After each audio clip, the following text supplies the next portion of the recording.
Jim, Aaron V here. We're standing by waiting for Phil Collen from Def Leppard. Going to check in with us. Doing a Vegas residency. Also getting ready for the Rock and Roll Hall of Fame induction ceremonies. So much stuff. No American dates yet. We've got Canada and the rest of the world. But I think that's going to change after the ceremony for the Rock Hall. Because I'm sure he'll just give us all that information willingly, right? Yeah, right. Oh, yeah. Are we good, Ryan? Is that Phil right there? We're good to go? Ladies and gentlemen, Phil Collen. Hi, Phil. How you doing, bud? We're good, man. Welcome back to the Motor City, but you knew that. Well, we're wonderful, man. Congratulations on the big Vegas thing.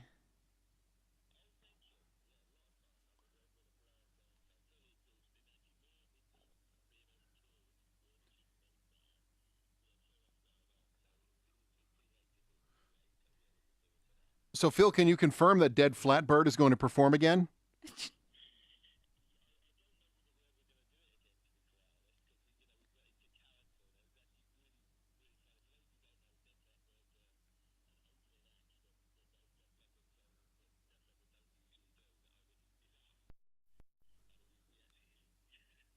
Stuff, and it was kind of silly. It was good fun, and the name come about because Rory, my son, who's 29, when he was born, his mum was in Lamar's classes and all that, and she said to this lady there, "Yeah, my husband's in a band," and she said Def Leppard, and the lady said Dead Flat Bird, and so it kind of yeah.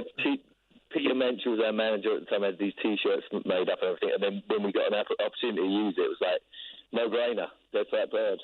It's fantastic, man.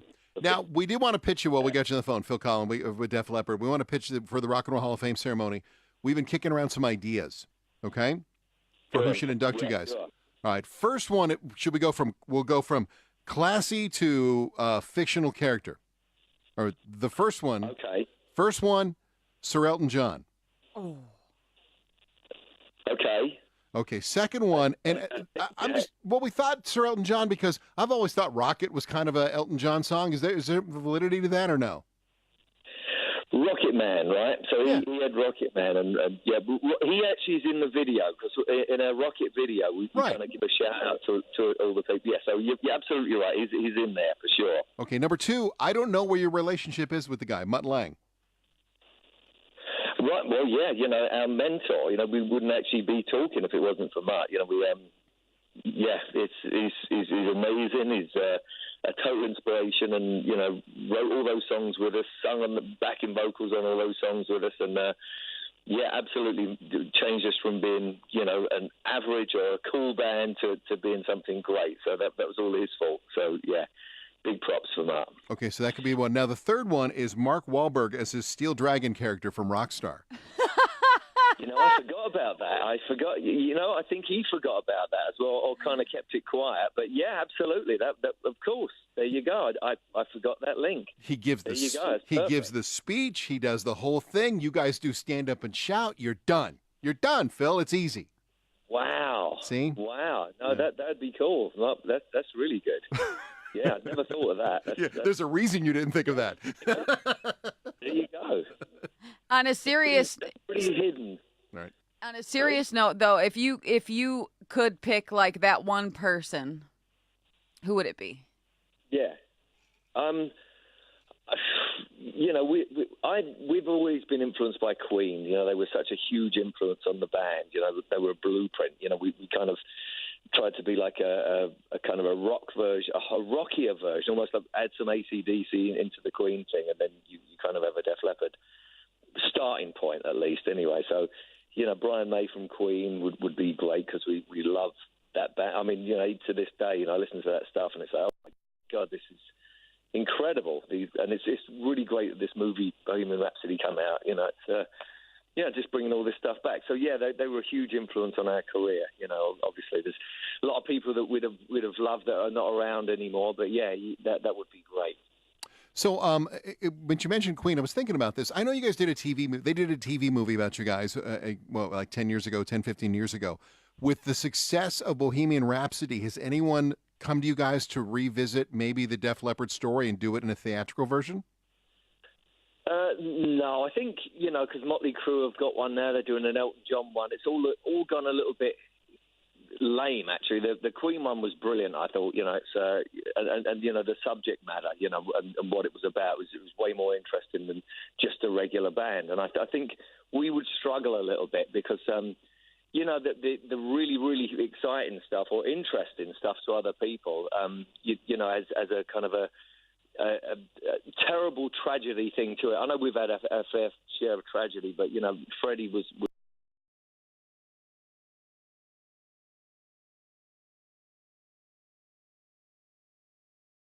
inspired and inspiring other people as well. So I could see where that would have a different kind of a pull at the heartstrings. That story. It was really quite deep, delicate, and fragile, and a lot more. With us, it's very different. It's a very different thing. Well, so much of the story, what happens, and then with Rick Allen coming back to the band. Now, I just read this recently somewhere, and Phil, show you guys that he could still play drums. He did a Zeppelin tune on the drums. Is that right? I'm not even sure what song he did. He was what really happened. After he'd. It was really frustrating, obviously, after you lose your left arm. Things like tying your shoelaces and, cutting a loaf of bread and, nearly taking your nose off in the process. He would do all these things, and that was really frustrating. Me and Steve Clark and Rick, we were staying in this house that we took over from Spandau Ballet in Dublin. This is really funny. I can't picture this. Yeah. They were in Dublin. They said, "Yeah, we're moving out," and we go, "Oh man, this house is really cool." They said, "Well, you just take the lease on," and that's what we did. So Rick would be downstairs practicing every day. He'd get up at like 6 or 7, start the drums, electronic drums, about 8 o'clock, and go till midnight or something. So he'd do this every day, and he'd be really frustrated and stuff. And then eventually you heard it get a little better, and you just heard a rhythm kind of get there, and he got the hang of it, and it improved and improved. And that's really what happened. I don't think it was like, hey, check this out, I've done this. It was a real gradual, slow, painful process for him. It was actually painful for us as well. He'd just be waking us up in the morning and everything. But no, for him, he actually had to overcome a lot. He had to overcome just physical limitations, on regular household stuff. But then all of a sudden, the only other thing that he'd done all the time was play drums, and that was really hard for him. But it was just really great to see that progress. And then we were there for about 6 months in this particular house, and when he started and when he finished, it was night and day. So I don't know about a Zeppelin song. It was just stuff in general, really. It was just be playing, just trying to get the groove, Hey, Phil, can you now that you're going to go in the Rock and Roll Hall of Fame, you guys have this residency, inside Planet Hollywood there at Zappos Theater, and everything's going great for you. Will you finally let it go? You are not on the back of the Deep Purple Made in Japan album, okay? That's not you. Let it go, Phil. All right, yeah, that's my first claim to fame, actually. That was it. It was like, I just recently spoke to my cousin because we were in England, and yeah, that's us at the Brixton Sundown, which is now the Brixton Academy. So wait a minute, how old are you at the show, and was that your first concert? Very first concert, 14, and my cousin Dave was 16, and we got front row, obviously, because we're in that photo, and it's like it blew me away. That's why I started playing guitar. Everything was because of that moment. So it's really super cool. Unless it's someone who looks like me and my cousin standing there, but yeah, no, that was the thing. That's so cool. That's so cool, Phil. I know this is your second return to Las Vegas. It's the second time that you guys have had a residency there. And I wanted to ask you guys, because I hear this all the time from other artists, that they prefer to do the residencies because it's just an easier situation to deal with. You don't have to change hotels. Is it less stressful for you guys to just kind of stay put? And how does that change the show? It should be less stressful, but what tends to happen, 3 of us live in California. And it's only 4.5 hours drive, so there's a temptation to, I'm going to go home, which is kind of a mistake because then you get exhausted.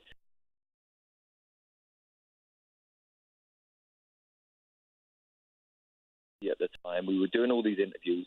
Everyone was coming over from like everywhere, Japan, Europe, and interviewing us along with all the fans. And it ended up being, and we stayed on site, which I think was a mistake, because every time you go to the gym or breakfast or something like that, it's like, everyone from, Singapore or Chile or wherever they've come from comes up and says, oh, I can have a photo. And you go, well, yeah, sure, you've traveled all this way. But so normally, if we were staying somewhere else, then that'd probably be okay. So that's what we do next time, I would imagine. Okay. Well, we want to come out and see you. So August 14th, September 7th, Zappos Theater, beautiful theater, man. 7,500 people? It's a beautiful venue, Phil. You guys are going to tear that up, man. I can't wait. I've never actually been in there. So, I'm looking forward to that. And you guys are coming in right after the Backstreet Boys. So maybe you can blend in some of their music into Def Leppard? Really? Perhaps if they stayed an extra night, we could actually combine some, we could mash them up. And call them Dead Flatback Boys? I don't know what. Yeah, I'm trying to get the Flatbird thing. It doesn't work. Phil Collen, Def Leppard, man. Congratulations. March 29th, the induction ceremony.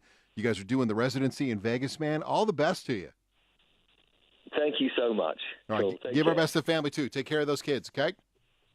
Absolutely. Cheers. Thanks. Bye. There he goes. Phil Collen. For you guys who don't know, and it got cut out of the DVD, by the way. It was funny. I love this story because it was when they taped the Live in Detroit DVD for Def Leppard a couple of years ago. Right. So Phil, I've been friends with Phil for a long time. It's a long story. So I think I've told it on the air before. I'm actually taking his wife to the Motown Museum because he'd never been. So we wound up hanging out there. That's and fun. Got to know him, and that's him. He's genuinely just an amazing guy. So they said, you're going to come backstage. So we come backstage, and it's one of these things, everyone's like, it must be awesome. You've been backstage at concerts. Yeah. You go sit in a room and wait.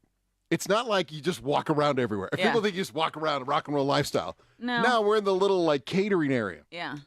So here comes Phil, all yoked up. He's got his baby oil on. Phil is in amazing shape. And they go, he goes, yeah, Jim will do it. And I'm like, Jim will do what? And the manager says, well, we need somebody to go out there and pump the crowd up before we start filming. I'm like, cool, we need to do that. And he goes, slap, put a sticker on me, the All Access thing on my leg. And I walked out there and did the thing. And so if you're wondering who that idiot was walking around on stage before Def Leppard, that was me. And then they cut it out. So that's kind of a running joke with Phil and I. I'm like, I really pumped it. I saved you guys at Pine Knob because without us, no one would have cheered for you. Pretty awesome, though. That's an awesome story. It was the strangest thing. And then afterwards, you're walking back, and Rick patted me on the arm, and goes, "Good job, dude." And I'm like, "What the hell just happened?" When you're backstage, I like to see, because you always hear these stories about all the artists and their foods that they have on their riders and different things that they want. Time I do get the opportunity to go back there, I like to be nosy and see what the foods and different things are that they requested. Oh, Paul Rodgers, for example, he'll tell you. Do you know where Paul Rodgers eats when he's on the road? Where? Chili's. You know why? Because he knows what's in it. It's prepackaged food. There you go. He's not a knock on local restaurants, but he doesn't want to get sick. He knows what he gets. Chicken fajitas at Chili's. That's crazy. Wait at the one in Auburn Hills once. It was the weirdest thing. I'm sitting there eating dinner with with Paul Rodgers, and this guy walks by like, no. Yeah, that can't be Paul Rodgers at Chili's. ZZ Top guys, when they were doing the Kid Rock thing, they would hang out at the Chili's there in Auburn Hills. A friend of mine has a picture with just sitting with Billy Gibbons, sitting at the bar. It makes sense, though, but I do like to see all of the bizarre things that they have on their riders, and I like to... all the M&M's thing, which, by the way, if you're watching Facebook Live, thanks so much. We're going to wrap it up here because Jolene's got to get in. If people don't understand, one of the big knocks was always the David Lee Roth thing with Van Halen. The reason he did that was genius, though. The reason he put in that he wanted no brown M&M to make sure that the venues read the contract. Because if they didn't get that right, what were they going to do when it came to lighting and sound and tickets? That was his little red flag. That's awesome. That's why he did it. Everyone's like, oh, he's being a prima donna. Like, No, there's a reason. And the last thing I'll tell you about Def Leppard, which I don't know a lot of people, if you've ever seen this, they let us stand there backstage. Now, on stage for Def Leppard, it's all in-ear stuff now. They don't have the big, what do you call those? The monitors, up front, right? So Rick Allen, one-armed drummer, but what you do not see when he's on the risers, there are two people behind the chair because he's playing with his feet, both feet, all these different little angles. And they're in black. And it was the damnedest thing. So as crazy as you think it is to watch Rick with one arm playing the drums, the symphony of the people that are there, the two people that are working with him, these drum techs, moving drums around and stuff in the middle of the show. It was mesmerizing. We just sat there staring at it. I probably would do the same thing. Yeah. It's so awesome. So anyway, I know they don't have any American dates right now. We know Canada, right? The world tour, we know Canada, but we're assuming that I would assume pretty soon they're going to get some American dates again. They would have to. Look at all of the different classic rock bands that are making a resurgence, with film and stuff like that. And there was talk about them and Poison going out, but that kind of got tabled. So, all right, well, we got to get out of here. I know. Julian's going to kill us. Bye, guys. Thanks for watching.